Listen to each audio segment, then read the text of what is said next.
Dear friends and colleagues in the ENTER community, greetings from Hong Kong, and I hope you are enjoying the PhD workshop of ENTER 2018 conference.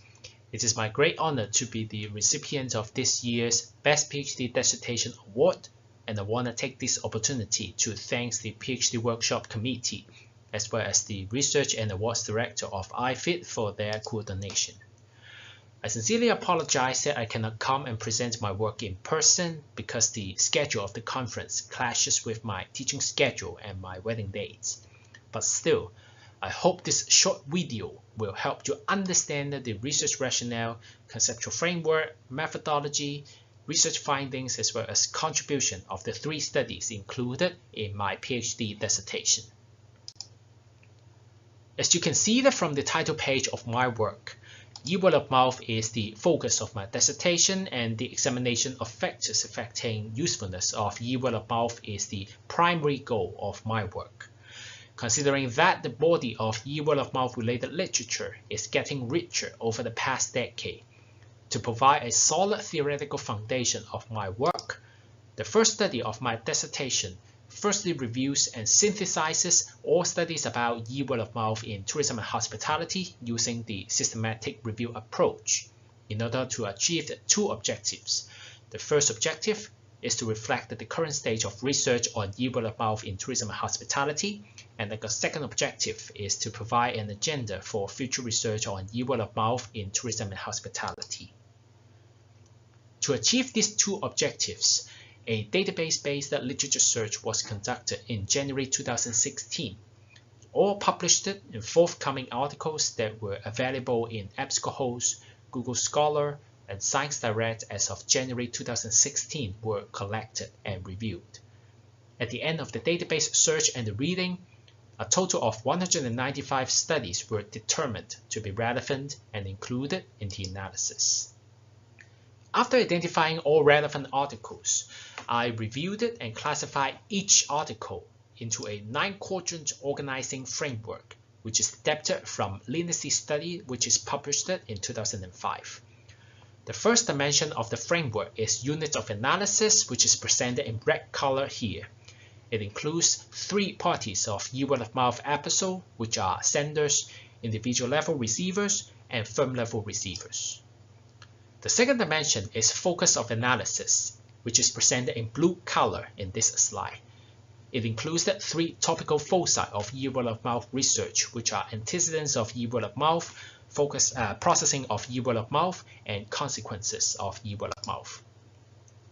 This table shows the distribution of analyzed articles by unit of analysis.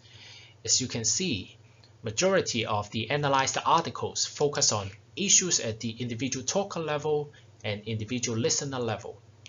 On the contrary, research on issues at the corporate listener level are very limited.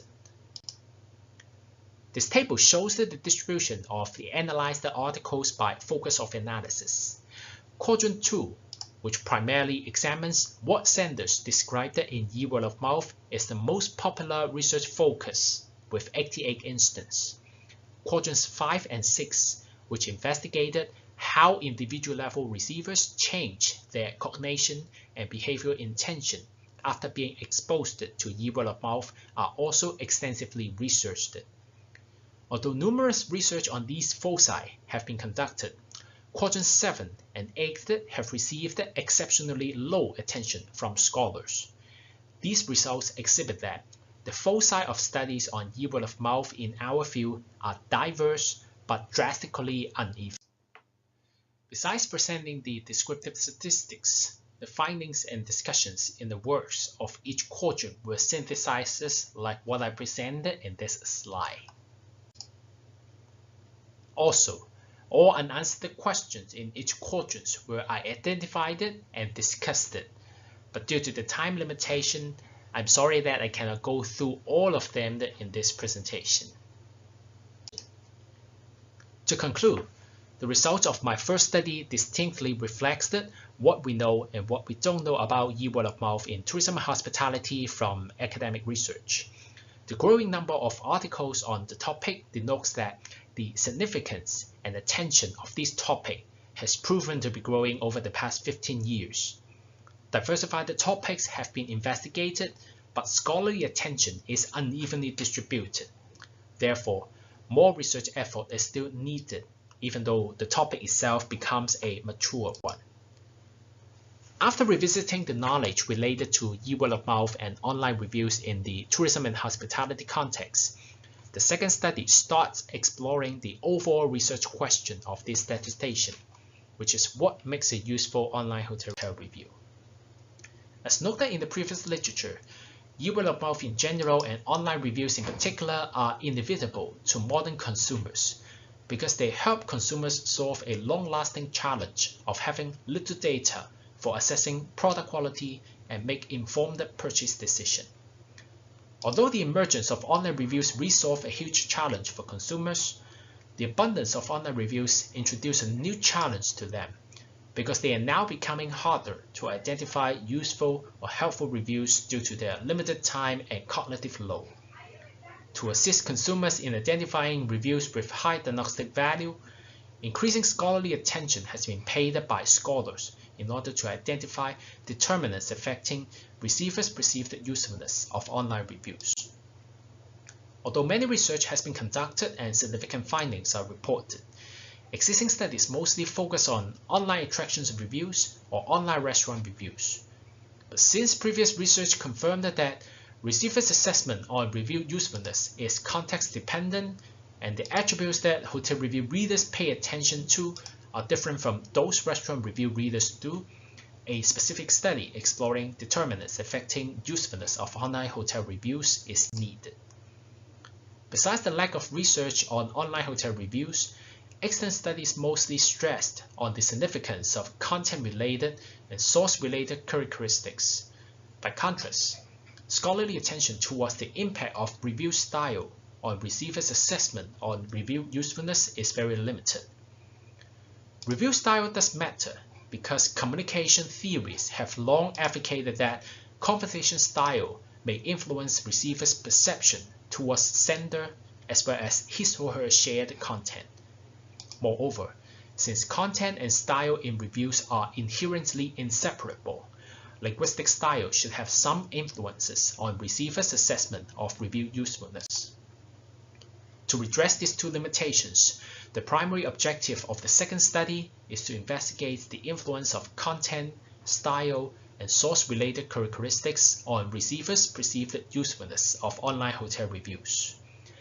9 characteristics were included in my conceptual framework, and the inclusion of these characteristics is justified by strong theoretical. To test the conceptual framework of this study, a panel data analysis was conducted based upon a set of hotel reviews retrieved from TripAdvisor in early 2016.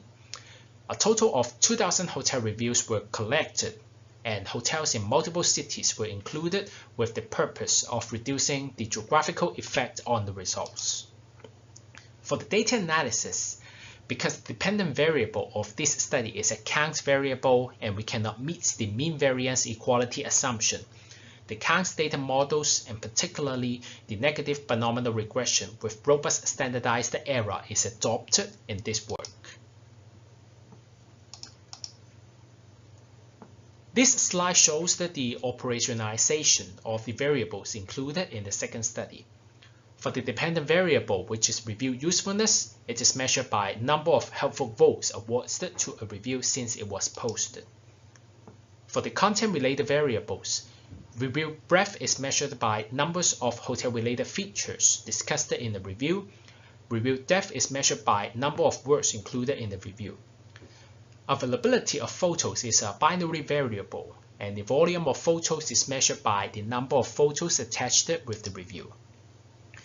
Document-level linguistic style is a binary variable, and the sentence-level linguistic style is a trichotomous scaled variable. For the review readability, it is measured by reading ease index introduced in the previous research. For the source-related characteristics, reviewer expertise is measured by numbers of reviews that provided contributes since they registered their account. For the reviewer reputation, it is measured by numbers of helpful votes that provider receives since the account is registered. This slide shows the regression analysis result. Model 1 is a significant model which explains about 3% of the variance of review usefulness. If we take a look at the review breadth, we can see that reviews discussing less hotel-related features in the content are likely to receive the more helpful votes, which is in contrary to what we postulated. For the review depth, readers perceive the longer reviews as more helpful than the shorter one, and it is consistent to the previous research findings. For the review photos, we found that reviews with a photo are perceived to be more useful than those without a photo. But if we take a look at the review photo volume, the insignificant relationship between photo volume and review usefulness implies that providing more photos in the review will not help enhance its usefulness. By adding 3 style-related characteristics on top of Model 1, Model 2 accounts for about 5.3% of the variance of review usefulness. Unlike what we hypothesized, the regression results shows that providers' choice of linguistic style does not affect how readers perceive the usefulness of the hotel reviews. However, when we take a look at the reviewed readability, the positive coefficient of review readability indicates that highly readable reviews are more likely to receive the greater number of helpful votes.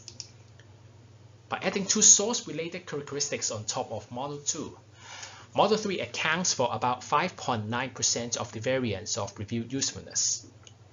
Reviewer expertise has a negative relationship with review usefulness. This suggests that reviews contributed by reviewers with higher expertise are less likely to be perceived as helpful. However, unlike what we proposed, reviewer reputation has a positive impact on receivers' perceived usefulness of online hotel reviews. This suggests that reviews written by reputable members in the community have a higher possibility to be recognized as helpful. To conclude, the findings of the second study can be concluded into 3 main points. First of all, for the review breadth and review depth, since the act of reading broad reviews require readers to spend extra cognitive effort to comprehend the content and facilitate the imagination, the overwhelming cognitive effort needed may therefore induce the readers to perceive this type of review as unhelpful.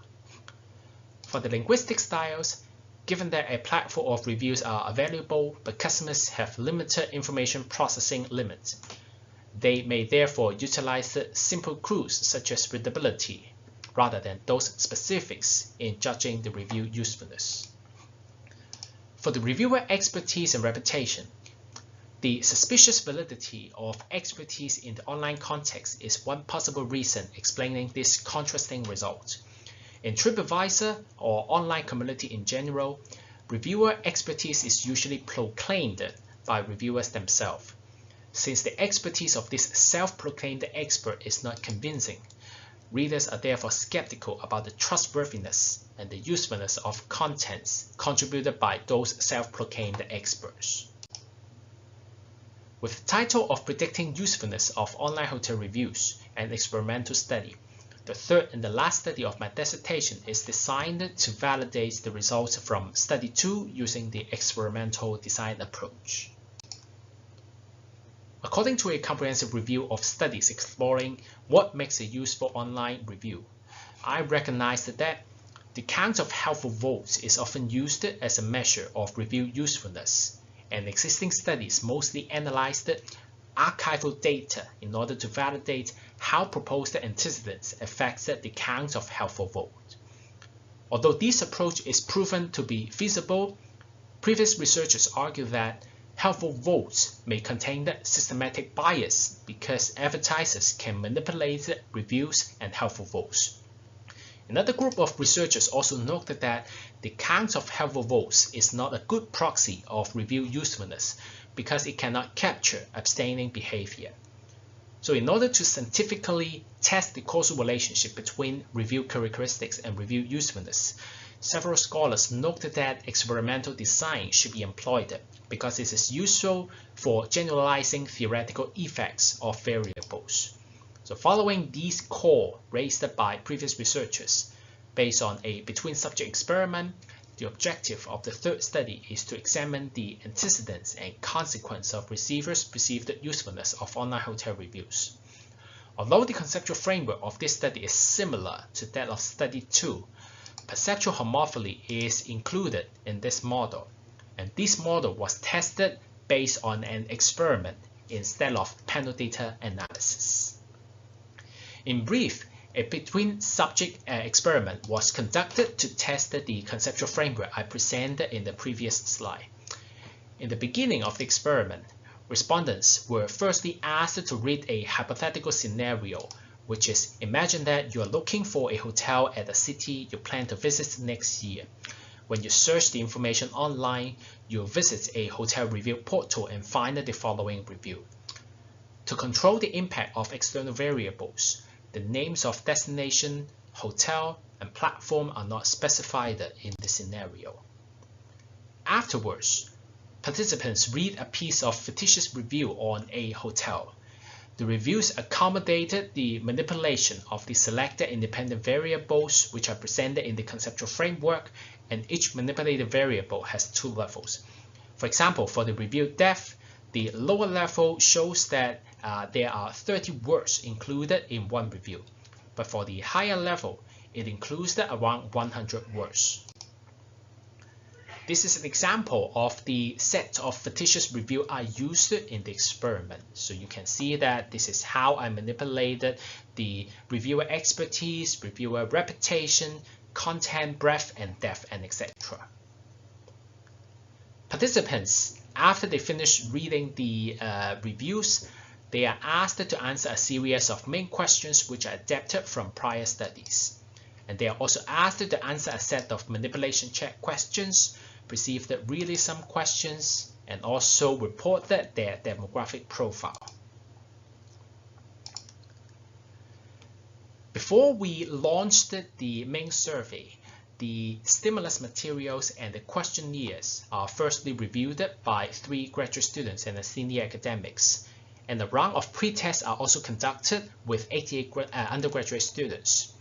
The result shows that the strength of almost all manipulation is verified, so that's why we believe that it is a valid measure.